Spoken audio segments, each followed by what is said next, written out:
স্বামী স্ত্রীর বিচ্ছেদের সময় উভয় পক্ষ যখন জেতার লড়াই শুরু করে তখন আসলে কে হারছে, বাবা নাকি মা?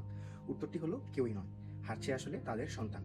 ডিভোর্সের পরে সন্তান কার কাছে থাকবে বা সন্তানের কাস্টাডি কার কাছে থাকবে তা নিয়ে আমাদের সমাজে যে পরিমাণ রেষারেষি এবং ইগোর লড়াই হয় তার একমাত্র ভুক্তভোগী হয় সেই সন্তান। আজকের ভিডিওতে আমরা কথা বলবো কিভাবে কি করলে আইনিভাবে জটিলতা কমানো যাবে এবং সন্তানের কাস্টাডি নিয়ে এবং ভিজিটিং রাইটস নিয়ে কোনো প্রকার সমস্যা তৈরি হবে না। আমরা অনেক সময় দেখতে পাই যে ডিভোর্সের পর মা তার সন্তানের কাস্টাডি দাবি করেন, অর্থাৎ মা চান যে সন্তান তার সাথে থাকুক, কিন্তু যেহেতু তিনি আর্থিকভাবে অসচ্ছল তাই তিনি আরও দাবি করেন যে বাবা যেন তার সন্তানের ভরণ পোষণের দায়িত্ব নেয়। কিন্তু এর কাউন্টার আর্গুমেন্ট হিসাবে বাবা তখন বলেন যে তিনি কেবলমাত্র তখনই সন্তানের ভরণ পোষণের দায়িত্ব নেবেন যখন সন্তান তার কাছে থাকবে, এবং তিনি এর সাথে আরও কঠিন শর্ত জুড়ে দেন যে সন্তান তার মাকে কখনো দেখতে পারবে না, অর্থাৎ মায়ের কোনো ভিজিটিং রাইটস থাকবে না। এছাড়াও আমরা মাঝে মাঝে এরকমও দেখতে পাই যে মা যখন আর্থিকভাবে সচ্ছল থাকে তখন তিনি আদালতে বলেন যে আমি আমার সন্তানের দেখভাল নিজেই করবো এবং সন্তান আমার কাছেই থাকবে, তার বাবাকে কোনো আর্থিক সহযোগিতা করতে হবে না, এবং তার সাথে তিনি এও বলেন যে বাবার কোনো ভিজিটিং রাইটস থাকবে না এবং বাবা কখনো সন্তানকে দেখতে পারবেন না। এর বাইরেও আমরা মাঝে মাঝে বেশ কিছু বিরল ঘটনা লক্ষ্য করি যেখানে স্বামী স্ত্রী কেউই সন্তানের দায়িত্ব নিতে চান না, অর্থাৎ বাবা বা মা কেউ সন্তানের কাস্টাডি নিতে চান না এবং বাবা মনে করেন ফিনান্সিয়াল দায়িত্ব এড়ানোর জন্য তিনি সন্তানের দায়িত্ব নেবেন না এবং মা সন্তানকে বোঝা মনে করেন তাই তিনিও সন্তানের দায়িত্ব নিতে চান না।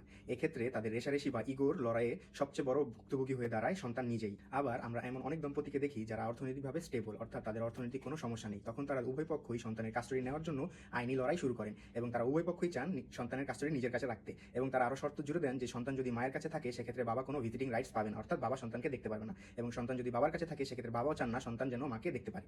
এখন এই ধরনের বিরল সমস্যা যখন আমরা দেখতে পাই তখন আমাদের বুঝতে হবে যে এই ধরনের কঠিন সিদ্ধান্তের এফেক্ট কিন্তু সন্তানের উপর পড়ে এবং সন্তান মানসিকভাবে ভেঙে পড়ে। আপনারা একটু ভেবে দেখুন যে সন্তান কিন্তু আপনাদের দুজনেরই, হয়তো আপনারা বিচ্ছেদের কারণে আলাদা হয়ে গেছেন কিন্তু সন্তান কিন্তু তার বাবা বা মা কাউকেই হারায়নি। নিজেদের আইনি লড়াই অথবা ইগো বা রেষারেষির লড়াইয়ে সন্তানকে তার বাবা মায়ের ভালোবাসা থেকে বঞ্চিত করা কিন্তু কখনোই উচিত হবে না। মনে রাখবেন, সন্তান যার কাছে থাকুক, হতে পারে সেটা বাবা বা মা, উভয় পক্ষের কাছে থাকলেও এবং ভরণ পোষণের দায়িত্ব যেই নেক না কেন উভয় পক্ষেরই কিন্তু ভিজিটিং রাইটস বা সন্তানের সাথে দেখা করার পূর্ণ অধিকার রয়েছে। তাই সন্তানের ভরণ পোষণ অথবা সন্তানের কাস্টাডিজনিত সমস্যাগুলো আপনারা চেষ্টা করবেন পারিবারিকভাবে বসে কথাবার্তা বলে সমাধান করে ফেলার। সন্তান কার কাছে থাকবে বা ভরণ পোষণের দায়িত্ব কে নেবে এই সমস্যাগুলো যদি পারিবারিকভাবে বসে সমাধান করে ফেলা যায় সেক্ষেত্রে আইনি জটিলতা এড়ানো যায়।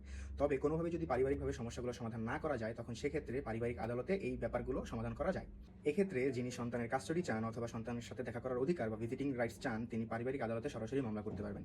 সেক্ষেত্রে আদালত উভয় পক্ষের কথাবার্তা শুনে তাদের পরিস্থিতি বিবেচনা করে এবং সন্তানের ভবিষ্যতের কথা চিন্তা করে একটি সুন্দর ফরমেশন তৈরি করে দেবেন।